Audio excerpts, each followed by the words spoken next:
Hey everyone, and welcome to today's episode of the Safe Spaces podcast, part of our Awakened Equestrian interview series, where we are exploring the profound connection between the horse and the rider and how it shapes the world of equestrian sports. So today I am very honored to have my very special guest, my mentor and the author of the How to Talk Horse curriculum, the world-renowned Linda Parelli. Woo! Woohoo! Thank you for having me. Linda, of course, has dedicated her whole life to transforming the horse-human relationship through her groundbreaking psychology-based training methods.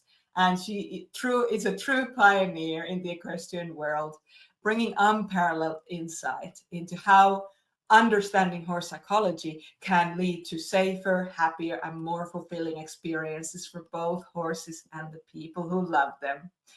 And in this conversation today, I'd love to dive deep into Linda's solutions to the most common challenges people face with their horses and their own personal horsemanship journey. After all, Linda is on a mission to make the world a better place for horses and the people who love them. And so, whether you're a beginner or an experienced rider or just someone who loves horses, Linda's wisdom and passion will inspire you to see the equestrian world through a whole new lens. So grab your reins, or actually, let's put the reins down, maybe just the headphones, and and join us on an unforgettable episode with the one and only Linda Parelli. Hey, Linda. Hey, Maria. It's so good to see you. Gosh, you are so eloquent. I'm always in awe of how beautifully you express things. Not just what you said about me, but just the way you couch things and really get to the essence of what we're trying to do. Thank you very much. Oh, it's just a pleasure to be a small part of this journey and of your journey and the bigger picture. So if anything I can do, happy to do it. So if you're okay, I have some questions for you. Yes, let's go. And yeah, okay. So many riders feel that they're doing everything right with their horses, but yet there's something still not clicking with their horse fully. And so, what I'd like to know more about is what inspired you to focus your teaching on the psychological connection rather than just technique. Well, I've been doing this for 35 years now. Mm-hmm. And my background, of course, was, part of developing the whole natural horsemanship movement. And we always talked about psychology, but as things matured and many years later, I found that people were still really just doing mechanics. They were doing it nicely, but they were really still getting to the horse's body more than the mind. Now, Mm. having said that, of course, relationships improved remarkably by, doing more horse-centered approach where you think about the horse's point of view. But I realize that most people don't know what what we mean when we say, psychology-based training. And so I ask people this question, which always like they hope that they don't have to answer. And I say, so what is horse psychology? And people just get wide-eyed because they've used the term a lot, but they don't really know what it means. Mm. And basically, psychology means mind. You have to get to the mind. And, I think people conjure up these things of like, okay, I've got to lay my horse on the couch and say, let's start with your mother. But really, psychology is all about getting to the mind. And to do that, first of all, you have to understand how horses think and what's important to them. But Mm. secondly, it can only happen if you engage the horse in a conversation. Because if you just tell the horse what to do, you're basically counting on obedience. You're looking for obedience. And Mhm. in a very elevated sense, harmony. But how do you get the horse to really think about what to do and to step up as your partner? Because, you know, if um, if I just tell the horse what to do and I don't listen to its answers, or I don't ask a question and see if it understands the goal, then I'm not going to get to its mind. I'm going to end up puppeteering it in some way. So Yeah.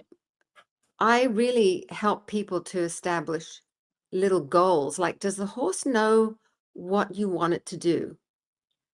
Or are you just telling it what to do? And I know it sounds a little bit esoteric, but that's the key. When the horse Mm. goes, "Oh, I know I have to stay on this straight line. I know I have to stay on this circle or maintain gait. I know I need to stay connected to you. I know one of the goals is relaxation." And horses are very open to being taught if we know how to teach them. And Mm. and the main things we need to teach them are not the basics of walk, trot, canter. We need to go beyond that and go, does the horse know harmony is the goal? How do I teach the horse harmony Yeah. so that horse seeks it, not it's just obedience and compliance? So, you can imagine I've had many sleepless nights trying to figure out how to make this simple for people to be able to have conversations with their horses. And the only way you can do that is to know how to talk horse. Yeah. I've had a student, well, I've had many students that I've had to ask to stop talking to their horse. They use a lot of voice cues. And I tell them, like, you're trying to teach your horse English. I'm trying to teach you how to talk horse. And Yes. I mean, it's been proven. I was at a part of a seminar many, many years ago, an international one, where they were talking about ethology, and there were some pretty important people there from all over the world. And there was a woman there who had proven that you can teach a horse to learn 120 words in Mm-hmm. English. It's like, okay, but to me, that's trick training. It's not a conversation. It's saying a word, walk, let's just say trot, back up, stand still. If you say those words and you teach the horse what it means by reinforcing it, the horse will do it on cue. But that's not a conversation. Mm. A conversation can only happen when you ask the horse a question. And how do you ask a horse a question in the horse's language? And they communicate with energy and gestures. And Yes. we communicate verbally. So we want to go verbal, walk, trot, canter, stand still, back up, well, I don't know, there's lots of different things people can say, Sure. but they're one word commands. That's not a conversation. And when you Mm. have a conversation with a horse and they get into it with you, that's what we dream about, Yes. because they're engaged. Nothing else exists. And Yeah. you ask them a question and they say yes or no. And when it's no, it's either I can't or I won't. And so now how do you respond to that? And that's the back Mm. and forth that becomes something really magical between horses and people. I had a community group here um, a few months ago, and I was doing a demonstration with my spectacular Highland. And, I mean, we've got so much going together. And I showed them how I could start him and ask him, like that he would go and do jumps almost without me asking him. And then they almost couldn't see it when I asked, can you come back to me? And then when I asked him to stand still, because I went and he didn't follow me because I went to change a jump. And then the next time he followed me and I said, how do you think he knows that? And people were like, I don't know. We didn't see you do anything, because they didn't see the energy and the subtle gestures that I was using that meant Yeah. everything to the horse, because that's how they communicate. You know, Right. Quite often people will say, oh, did you see that? He cocked an ear, or that eye got a little wider, or, he changed the position of his rib cage. And so people can be very observant about that, but then they Right. don't use it in their way of communicating with their own body language, Right. because the horse is watching us. And when Yeah. we have all these big clumsy movements and kick and pull and bounce around or whatever, horses are like, oh, I just got to try and ignore all of that. But when you learn how to talk horse, there's this exchange between you and the horse that is magical. And Yeah. I know us girls dream about that. That's what we Yes. wanted, to have this communication with horses where nothing else matters. It's like you and I here, we're like totally engaged. That's Yeah. what we want with horses. And to do that, we have to learn how to talk horse. Absolutely. And you reminded me of just like, if we learn to talk horse, we don't have to shout anymore. We don't have to shout. We don't have to be big with our horses anymore. We can just talk. We can have conversations. It's so valuable. Yeah, Go ahead. and because I think this to death all the time, I think about how to explain things more clearly and one of the things that I notice a lot of people do is they tolerate a lot of behaviors that they shouldn't. But Hmm. because they're not getting bitten or kicked or run off with, those little things are not that big a deal. But Yeah. they are because it's a horse not wanting to be in harmony with you. Either it's challenging you, or it's a little afraid of you, or it's tense. And none of those states are, um, none of those states build positive relationships. Yeah. They erode them. And then when you really want the horse to do something, it's like, oh, I want to canter and I want to do flying changes and I want to do liberty and have the horse run to me. It's like, well, all those little behaviors you're tolerating that are not leading to that. Right. Um, like people don't think that it is connected to their outcomes, but it is because it erodes the foundation. Right. It's not Right. necessarily building that um, building to that, but it's Hmm. eroding the path that Yeah. leads to that level of our dream, of how we want it to be with horses. So Yeah. tolerating unwanted behavior and going, oh, it's not really that bad is like, yeah, it is. Yeah. It Yeah. is. Yeah. And you can Yeah. teach your horse good behaviors or bad behaviors. And, it's like that Pretty Woman quote, where she goes like, why is it so much easier to believe the bad stuff? It's like, why do horses learn the bad things so much more easily than they learn the good things? It's because we're Yeah. better at teaching that. Yes. We're Yeah. very And good at actually, teaching them the things we don't want them to do. I absolutely, and also how we show up, because I had another question around mirroring. You know how we do, like our horses often mirror us emotionally, mentally, even Totally. physically. Mhm. And so can you share a little bit more of your understanding on this mirroring and how it can actually change that dynamic for the better or for the worse? Yeah, horses are herd animals. And if you look at flocks of birds and herds of wildebeest and, of course, herds of horses, Mhm. when they are together, because, that's how they survive, they almost operate as if there is one nervous system. It's like when an alarm goes off, why do they all fly in the same direction, run in the same direction? Why don't they all crash into each other?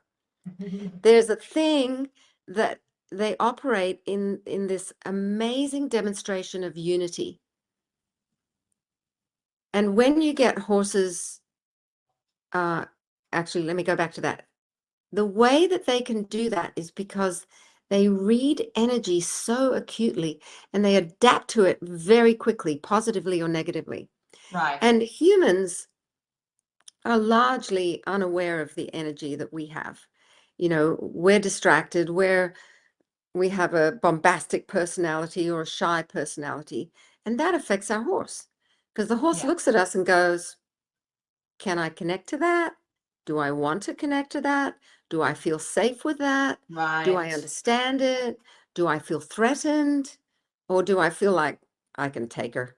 It's like, I'll just Right. wipe you out. I don't need you in my life. So I think a lot of what I end up teaching is uh, leadership through awareness. And when you have to become acutely aware of your energy and match that to the horse. Because if your energy Yeah. is different from the horse, it's an immediate disconnect. Yeah. We're both excited about what we're talking about. So there's a great cohesion here and a unity and an excitement. But let's say, you've got your lovely, vibrant self. And what if I was like sitting back here and like, yeah, you know, the only way you could connect with me if I was like kind of bored and not very engaging, you cannot up your energy and think you're going to change mine. Yeah. You have to come to my energy and Yeah. then bring me to the center or to where you want it to be. And that's what we have to do with horses. So often, I see people that, they have a very energetic, challenging horse and they're like, trying to bring the energy down. So their energy is down, and it's a complete disconnect with the horse.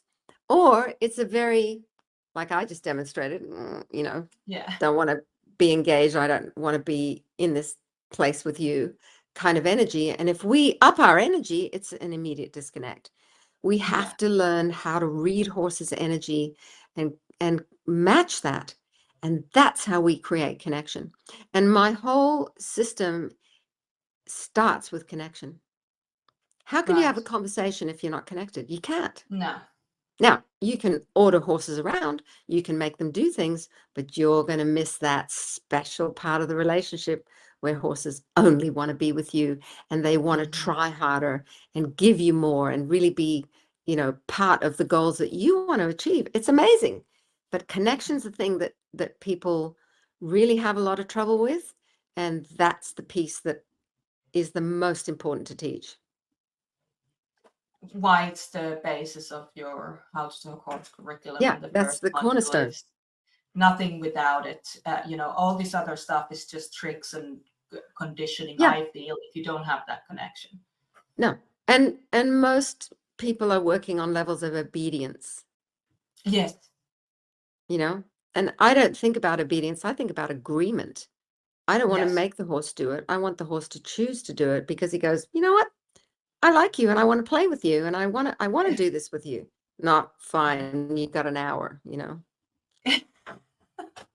Which is often Sure. what it's like. And sometimes you're Yeah. lucky if you have 3 minutes. Sure. Absolutely. Um, on the resistance piece, though, because there is, I think a lot of people struggle with resistance and tension. And then, one of that biggest challenge that especially a lot of competitive riders experience is that the horse will either go too fast, doesn't want to move forward, or braces sideways, or even shut down. So, what's really happening underneath that, what we would describe as resistant behavior? And how can then people begin to rebuild that trust and flow in their performance, whatever the performance is, whether it's going on a trail ride or, jumping or dressage or whatever? Well, I think, coming back to what we were just talking about, connection is the first piece. Because if the horse doesn't want to be with you, doesn't trust you, doesn't venerate you, you know, as a leader, you're already on the wrong foot. So Mm. first the horse has to go, "You know what? You're okay.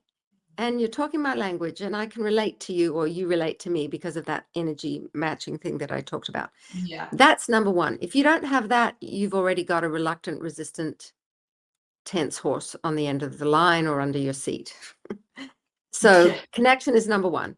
And of course, that's how I start all of my clinics. And once you get connection, most of your problems are gone. So Yeah. then what's the next problem? The next problem is tension, and the need for relaxation.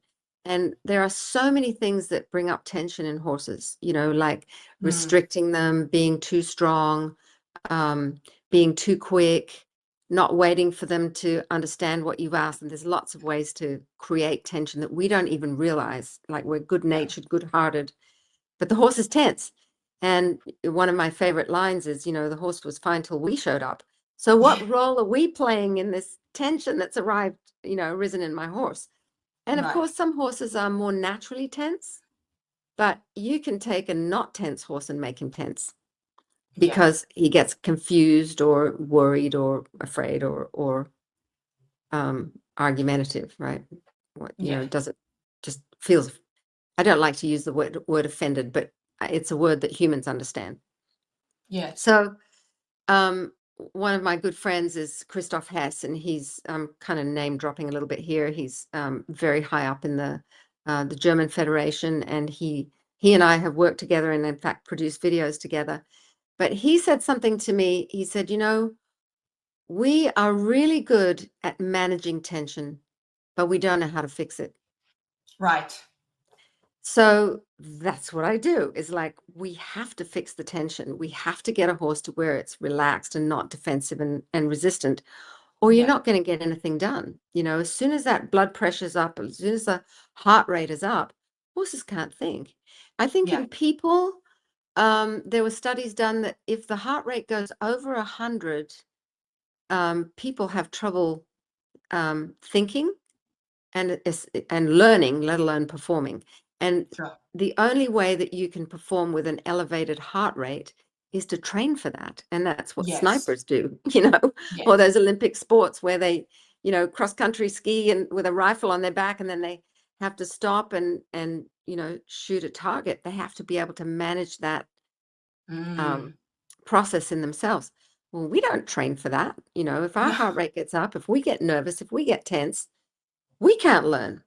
So Yeah. a big part of what I do as a teacher and when I run these clinics is I really try to manage the emotions and the heart rate of the students as well to give them a safe environment.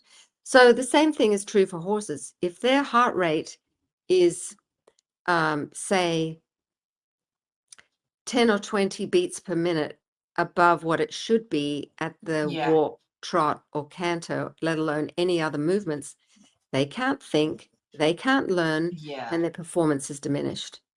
Yeah. So we need to be really skilled at relaxing horses. And I have the Yes. formula, you know, it's like a drop down menu. Oh, my horse is tense. I know exactly what to do to get that Right. horse to be relaxed, and then I can continue. And they are the things we need to prioritize because often Mm. what is prioritized is the exercise or the Yeah. task. But Yeah. I prioritize the emotions and the Right. state, the mental emotional state of the horse. And when you can do that, magic happens. You're right. Well, obviously, you have a lot more knowledge on this than I do, but I've seen it so many times with even high performance, people and their horses, that once they go, not go backwards, but once they slow down the process of uh, revert, like rebuilding the foundation from connection and relaxation, their performance shoots up Oh, because the horse is no longer, taking over in extended gates or taking over on the cross country course or yeah, refusing they're to with do you. it. They're with you. Yeah. And it's just, I remember when I changed my approach back, this was back in the day I was doing eventing, and I learned from you, and I learned to really connect with my horse. I never had once had a show jumping pole down after that. Not once in all the years since. And that was a big shift. So there, the connection and relaxation, you can perform on a whole different level. Your horse is able to Yes. perform. And the Yeah. horse knows the goal. First of all, the goal is to be with you and to Yeah. partner with you, not just be a Yeah. puppet. And Yeah. then, you know, I've worked with some Olympic level jumpers with very difficult horses. Nobody calls you if their horse is performing great, but as soon as there's problems, it's like, oh, I need help, you know. Yes. Yes. So Yeah. I talked to this, he was an Italian show jumper, and I said, what do you want your horse to be able to do? He said, I want him to be speedy, which means quick, you know, fast, Yeah. and I want him to jump clear. And I asked him, Mm. so how are you going to teach your horse that? Mm. And he was like, I need to teach him that? It's like, yeah. Otherwise, you're just going to make him go fast and he's probably going to pull Yeah. rails and he's not going to Yeah. think about it. But how do you teach that horse be fast but calm and jump clean? Yes. And that's what I do. I Yeah. teach you how to teach your horse to do that. It's like in dressage. How do you teach your horse to give you more effort and more elevation, but not get crazy and Right. spooky and worried? You know, it's not by strengthening your aids. There's another little piece that you have to know that then the horse goes, oh, I'm going to try even harder. That's the Yeah. magic of what we do. Yeah. And And a I'm not going to beautiful. tell you on this podcast because you have to come and learn it. You have to come to the January That's 2026 right. clinic in Somersby. Come and join us. Anybody tuning into this performance or whatever your performance looks like, whether it's trail riding or higher performance in this specific sport, come and join us. We do still have a couple of spots left for the riders. Yeah, and it doesn't matter what level you are because you Yeah. have to get to the horse's mind. You know, to me, the level is about, you know, what kind of fancy advanced things can you do. But Mm-hmm. the horse doesn't care about that. We care about Right. that. But what Right. I teach is how to get to the mind and the heart of the horse, so that Yeah. whatever it is you want to do, I don't care if it's liberty, trail riding, dressage, camp drafting, I haven't said that word in a while, reining, jumping, it doesn't matter what you want to do with the horse. Yeah. How do you get that horse to want to do it with you? Yeah. Yeah. That's the secret, Yeah. and I've only got so many years left. I'm 67 now, and it's like, how much What? longer am I going to do this? And I need to share this. I need people to know this. And thanks to Yes. people like you, Maria, you're bringing Mm. me to Australia, and I get to share this message, but people have to show Yeah. up to learn it. And I want Yeah. people to really want to know this, because it's important to their horse. This Yes. is this is the best thing you can do for your horse, is learn Yeah. how to connect and have it be happy in the relationship. Yeah. Absolutely. I I'm want gonna my have horse to to choose re. me, not be forced to be with Yes. me. Yes. Exactly. The choosing is the key. And yes. So in terms of the emotional healing and self awareness for us as leaders, you know how sometimes frustration and self doubt and fear, they can kind of creep in and start affecting and eroding our relationship with our horses because of how we're showing up for the horses. What are some of the transformations that you see when the riders begin to work with their own emotional awareness and a more connected way with their own horse, not just the horse's behavior or not just the technical things?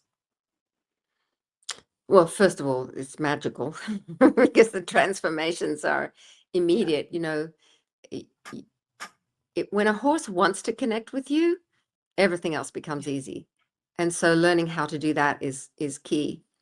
Um, But I find that, I mean, your expertise is in helping people with their emotions and, understanding themselves and healing from trauma and, um, feeling safe in their Mm. environment. And a lot of people find solace with horses, but they don't realize then how much horses are just there, but they're not really with them.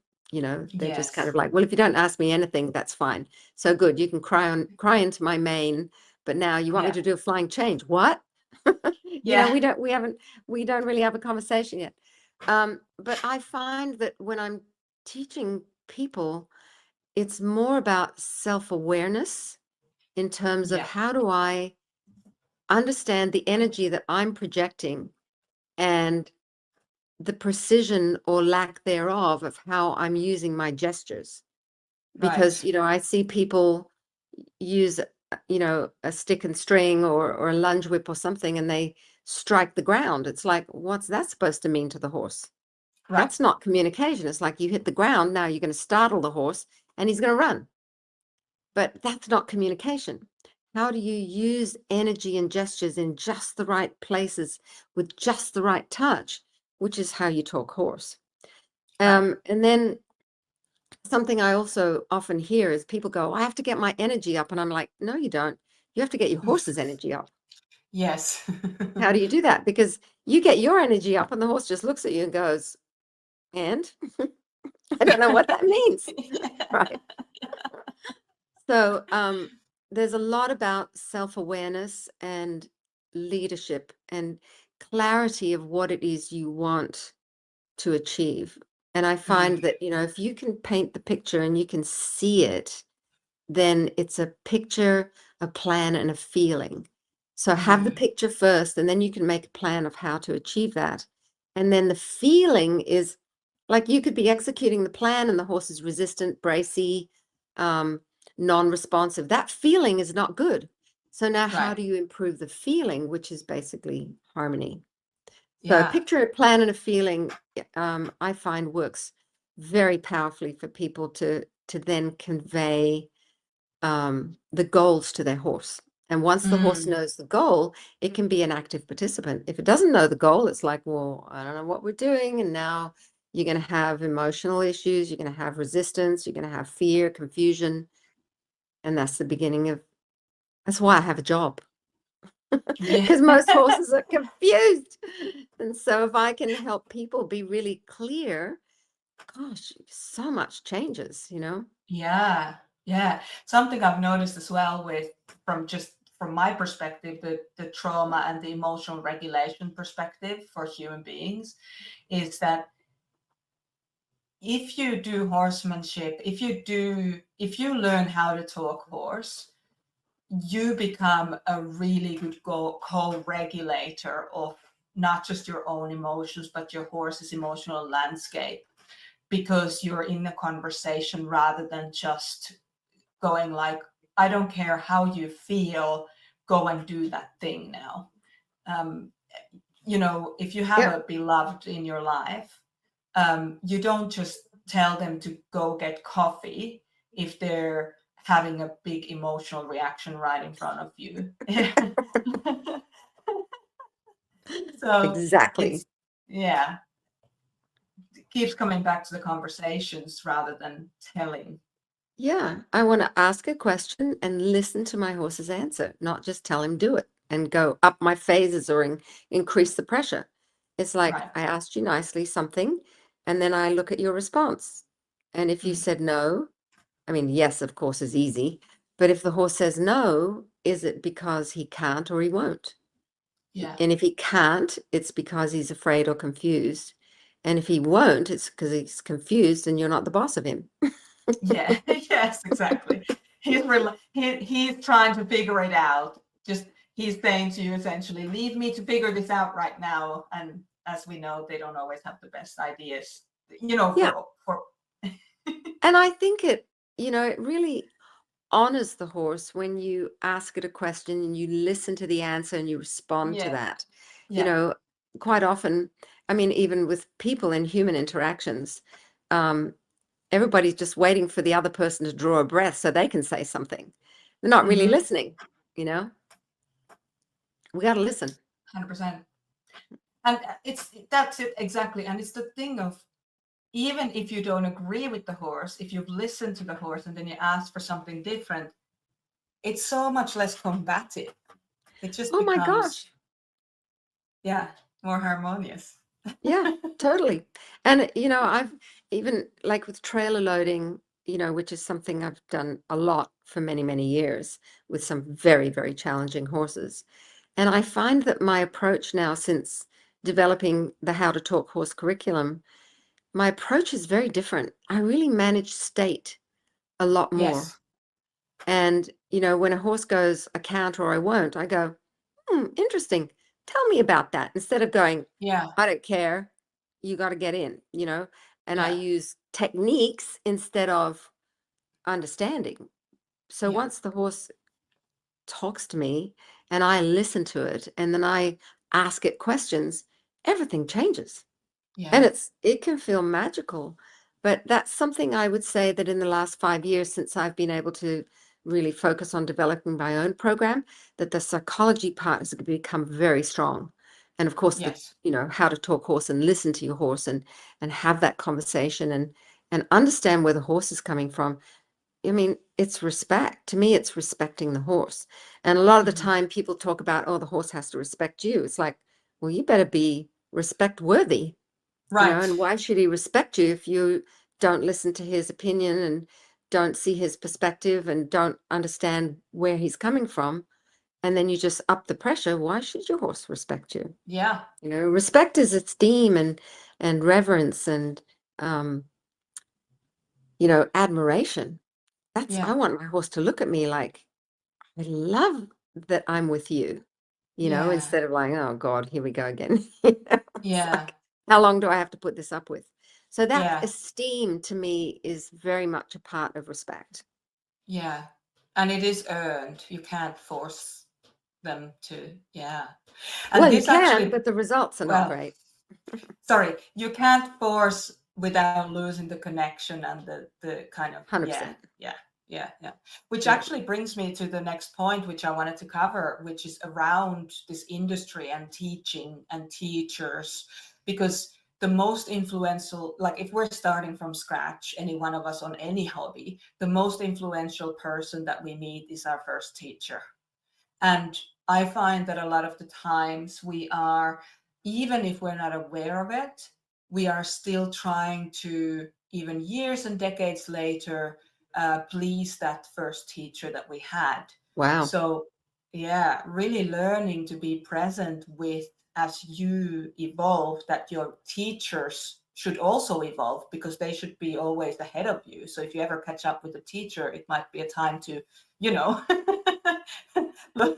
look for something else. But you've trained a lot of teachers and coaches in your time in this industry, and so I'm curious to see, because something that's all of my fellow instructors with Happy Horse Happy Life, and certainly in the past with your Parelli instructors, something that I noticed was that you're wanting to teach empower the teacher to be a good teacher. You want the teacher to feel empowered, but also the horse to be honored or revered as a learning partner for the student. So what are some of the things that you have taught your teachers who teach what you teach, about supporting their students on this journey, not just technically, although I'm interested in that too, but also emotionally? Why are Um, your teachers so good at, really considering the horse and considering themselves? I think first of all is because we have a good program. So the program kind of forces you to go in a certain way, in a certain philosophy. Yeah. That makes a difference. The curriculum that we all follow is a unifying force. And then secondly, I really just like I try to figure out who the horse is, what their behavior profile is, to understand where they're coming from. I teach instructors to do the same thing with people. So Right. we have to be able to connect with the student, not just boss them around, Yeah. and tell them what to do. It's exactly the same philosophy with people, like between instructors and students, as it is between you and a horse. Yeah. So we have Yeah. to connect. There's that word again. And The we basis have of to know if everything. the student is tense, how do we relax them? Or they can't Yes. learn. Yeah. Yeah. There's a lot of trust that we have to build. It doesn't just happen. We have to build it. And, there's teachers over the years that I've known, and instructors and trainers that just, yell. And like, Mm. getting louder does not increase understanding, and it diminishes trust and respect. Yeah. So if you're raising your voice, it's because you don't know how to reach that student, and you have to Yeah. step back. It's the same thing if you escalate pressure on a horse. It's because you don't know how to Right. talk horse. You Yeah. haven't reached that horse, and now you're going to resort to the chimpanzees banging the computer to make it work. So, to answer your question, I think it's very much, we have to love people as much as we love horses. Yeah. And then we can connect with our students and inspire them to want to be great with horses. Yeah. I had a student recently, some months ago, recently, and she had a very challenging horse, and she spent a month with me here at Happy Horse Haven, and made big changes because she'd had a harrowing um, experience in a clinic, not with one of our people, but in a Sure. clinic where her horse bolted. Like, the whole setup was Mm. wrong, and she was kind of put in a very vulnerable position. And then, I mean, the horse bolted, and it's amazing she stayed on and wasn't killed. It was pretty extreme. Yeah. So you can Oh, imagine that now, you've got a spooky horse and a spooky person. And how can you be a spooky person and be a good leader for the horse? You yeah. can't. So we spent the first part of our time really helping the horse. And I'm helping her along the way, but we really had to help the horse regain its trust in people. And then the last little bit, I really worked on her.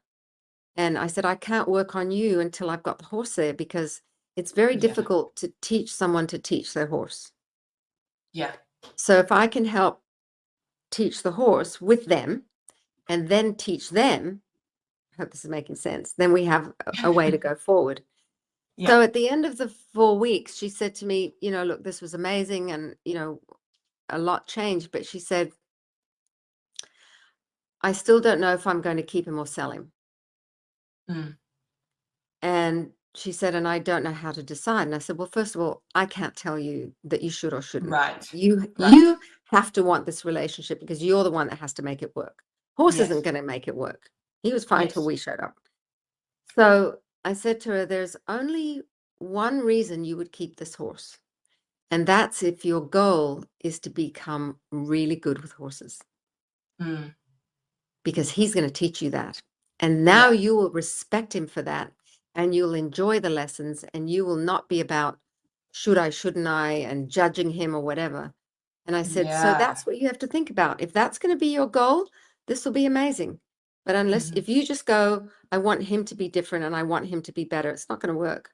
You Yeah. have to lead the way. So she had a long drive home, and she texted me about 6 hours into her trip, which I know she'd been thinking this whole thing to death. Yeah. And she went, I've decided I want to be really good with horses. And you should see what she's doing now. She's actually arriving in another week. She's going to spend 5 weeks with me, but she's been sending me updates and videos. And I said, you look like a professional. It's amazing how much you've evolved just in that short time that, since I've seen you. Yeah. But that's, you have to have those kinds of goals. I want to be Yeah. really good. That's what drives me. I want to be really good with horses. That's, Mhm. been my goal for the past 35 years. It's what drives me. It's what excites me every day that I wake up. And then I want to be really good with people and Mhm. help them to achieve their goals.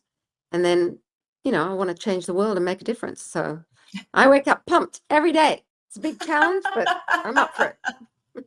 And that's the thing, people often kind of look at people who are famous in their field, like yourself, and they're like, surely she can't be as nice as she appears to be. Surely she can't be so excited about what she's doing as she seems to be. And I'm just like, every time, exactly the same Linda shows up. So, Yep. Yep. I'm driven and I'm excited and I'm passionate and I'm lucky. I feel so lucky to be able to do what I'm passionate about. yeah, yeah. So then on that big picture, if you could give, I don't like this.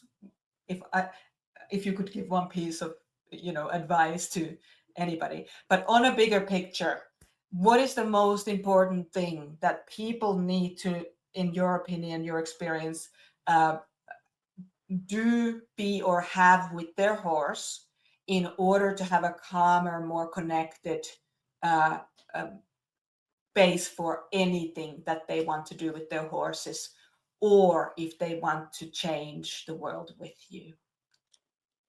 Well, there's four things that I help people to be that their horse needs: Yeah. a friend, protector, leader, and Mm. teacher or trainer. And nobody told us that when we got into horses. We just went, I want to get a horse and I want to ride it on the beach, galloping with my hair flowing in the wind. And I want my horse to love me and my friend Flicker and Fury. And, Yeah. we have these romantic ideas of it. We're just going to get this horse and everything's going to be like my dream. And then, of Yeah. course, it becomes a nightmare pretty quick because nobody showed us how to do anything except manhandle the horse, control it, restrain it, get on, kick to go, and pull to stop. It's pretty archaic if you Mm. think about how people train horses. It's the dark ages. Even a lot of like natural horsemanship started 30 years ago and it has not evolved. Mm. This is the next evolution. This is what I've been trying to do for years. And 5 years ago, I finally got the opportunity to do it. This is the next evolution. Yeah.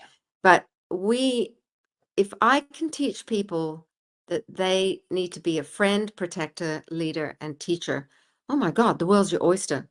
And a lot of people are friends and playmates with their horses, Mm. and they're kind of protectors, but they don't necessarily, like if a horse is spooky, that means it doesn't think you're protecting it, Yeah. right? People don't think of that. If your horse is spooky, then he doesn't think you got this. He thinks like, oh my God, I'm out here on my own. You're not helping me. I got to watch out for whatever else is going on. And then the third thing is leader. What does leadership mean? And it means you're the one with the plan, because horses don't make good plans or decisions for us. Right. We're the one that bought the horse. We're the one that acquired the horse. We're the one with the dream. And we've got to invite that horse into our dream and lead it along the way. And then finally, to be the horse's teacher or trainer, we don't realize, because people go, oh no, I don't want to be a trainer. It's like, you already are. And you're either training your horse the things like good behaviors or bad behaviors. Yeah. And we are very good at teaching horses to have bad behavior. And once you understand that, and then you know where you need to take the horse and the kind of behaviors that you want to develop, you're going to bring out the best in the horse instead of the worst in the horse. So those 4 things is what I teach. Yeah. Lovely. I have so many more questions, but I think we have to leave it at that. I cannot dominate more of your time, Linda. Thank you so Well, thank you, much. Maria. And we can always do another one if you want to. I'm up for it. That would be amazing. Thank You you got it. so much. So thanks everyone for joining us on this powerful episode of Safe Spaces podcast with the Awakened Equestrian interview series.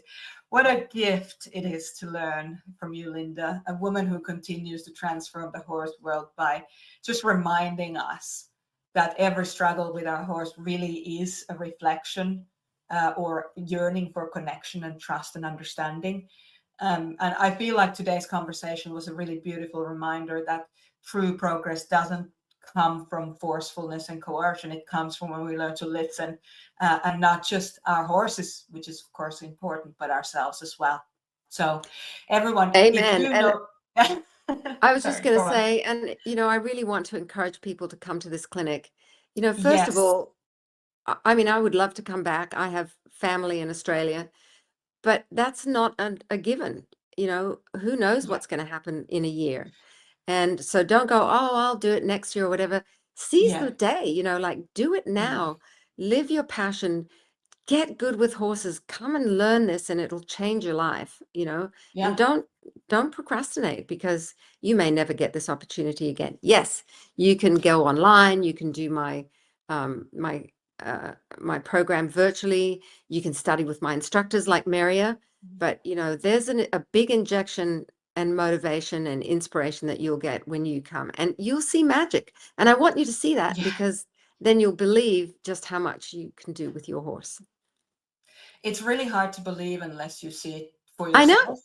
know. And that's why, like, if you're tuning into this podcast episode and you or someone you know is struggling with their horse right now, they're feeling stuck or they're frustrated or disconnected, please share this episode with them, because it might be exactly what they need to find in order to find that hope and that clarity and a new way forward.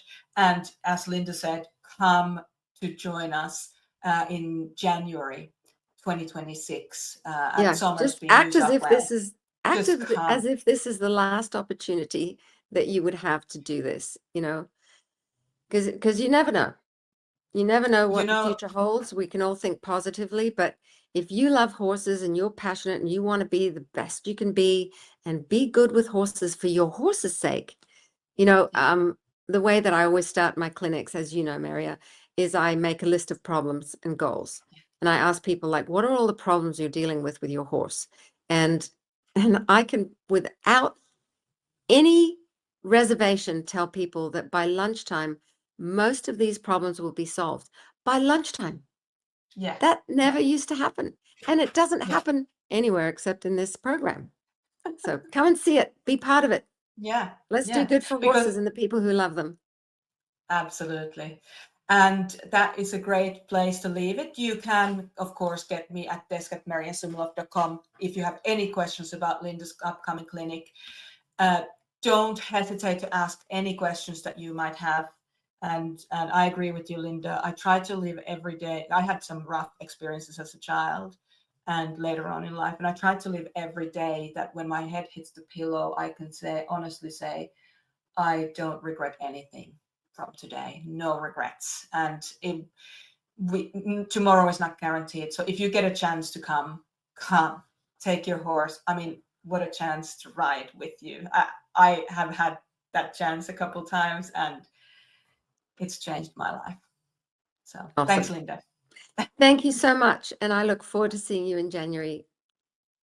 I can't wait. Seeing everybody in January. See you, everyone. Thank you so much. Bye.